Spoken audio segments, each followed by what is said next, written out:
wowe bitabyawe sha izindari z'abara zawe mama ubundi nk'uyu mugabo ni bwoko ki waturutse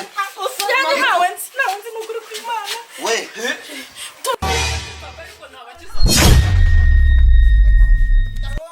ureba aho amasaha ageze reba hashize icyumweru nta nyama turya hashize icyumweru nta mata tunywa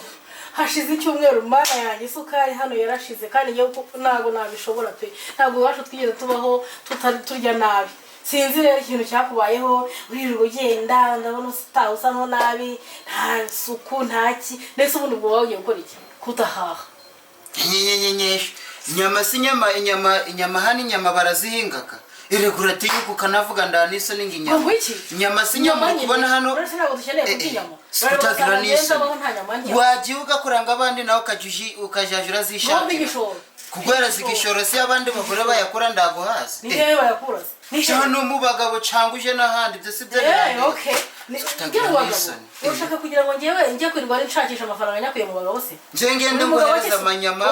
izo nyama nimba mbona yaguze nawe ujura gende yashaka we ibacu kazamura gatuza hano wabona birambabaje cyane urugo ko buri nshaka nta mugabo ukuri njyewe umbwiye ngo njye gushaka amafaranga he jewe ko nshatse kuvuga ko ngiye burandimbwa rero surukura mada nukuri byagukora bura nakujwibu ubu maze kabiri cyaze byo buranje ntabwo hanubusha yasi utagira n'isoni twebwe ubu mu Rwanda umugore we ndawe wacu wasuzuguye mwana gucuza ntabwo siko mbura mwiyizo uko ntabwo turumbura mwiyizo wa mugore we asoni ugende yewe muri mu biki ariko mureke wowe bitabyawe sha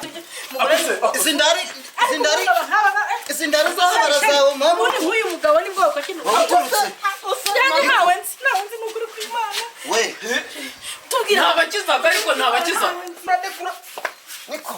arondo ngiye umugore